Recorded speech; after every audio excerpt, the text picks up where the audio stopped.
Assalamu alaikum wa rahmatullahi wa barakatuh.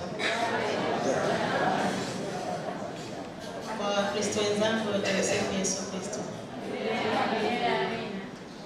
Kwanza kabisa nipende kuwashukuru maajenti wetu.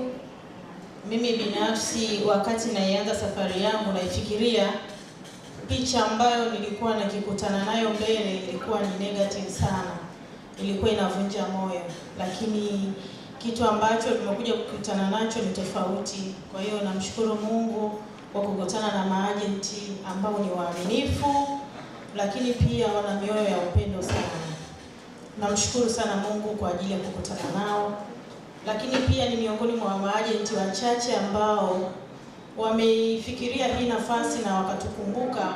Hii ni kwa ajili ya kututia moyo. Najua tukio hili litaenda viral na litawatia wasichana wengine moyo, lakini mimi ninayo machache sana, naomba niyaongee kwa uchache.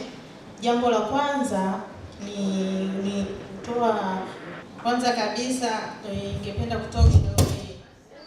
Mimi binafsi nina miaka 2 tangu nimekuja Omani, lakini nilikuwa nikipenda kujifunza kupitia wengine ambao wametutangulia. Jambo ambalo nimeligundua ni kwamba wafanyakazi wengi tunatakiwa tutambue wajibu wetu na nafasi ya mipaka kwenye kazi zetu.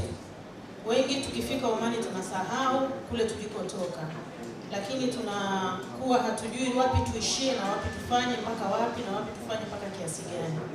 Jambo lingine ni nidhamu binafsi na lugha. Nilikuwa nikikutana na wafanyakazi wengi, mahali nilipo mimi nakutana na wafanyakazi wengi, lakini nimekuja kugundua changamoto pengine ni nidhamu binafsi. Tukiwa na nidhamu binafsi itatusaidia sana kuweza itaweza kutusaidia kutupa thamani sisi wafanyakazi, lakini pia itatuongezea thamani kwenye taifa letu.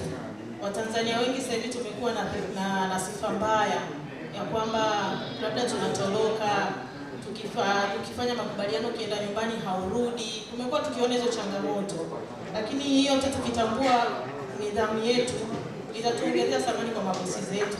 Lakini kingine pia ni kujiepusha na makundi ya WhatsApp na TikTok ambayo yanatoa ushauri mbaya. Tumeshuhudia wafanyakazi wengi sana wamekuwa wakiharibika kupitia makundi ya WhatsApp na TikTok. Mimi binafsi nimewashuhudia wengi.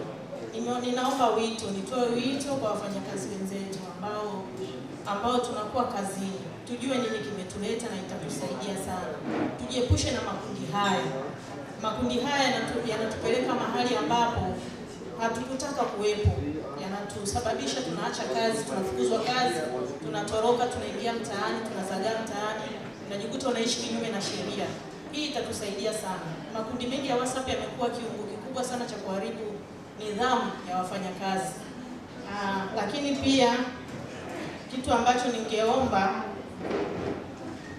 naamini hapa tunaye mgeni rasmi kutoka ubalozini. Binafsi simfahamu, lakini naamini yuko hapa. Ninapenda kuchukua nafasi hii nikiwa kama mfanyakazi mwaminifu na mtiifu kuomba mgeni rasmi kunipa mwaliko wa kusogea kusini ubalozini siku moja. Hii ikiwa ni kutoa maoni yangu ama maono ama vision yangu ili kuinua thamani ya wafanyakazi ambao tuko Gulf. Gulf ni sehemu pekee ambayo inaweza ikatuinua kiuchumi kwa haraka na kubadilisha maisha yetu kwa wepesi sana kuliko nchi zingine. Kweli kabisa, ukija Gulf ndani ya miezi 6 unaweza kubadilisha sura mpya ya maisha yako. Hivyo nina maono ama nina vision mbalimbali ambazo zitawasaidia wasichana wengine ili kuweza kuiheshimu na kuithamini na kuipa thamani kazi tunayoifanya hapa Gulf. Lakini pia pamoja na kutoa hivyo, nina mpango mkakati wangu ambao unalenga kubadilisha taswira mbaya ambayo wanakutana nao wafanyakazi wageni wanapotaka kuja huku.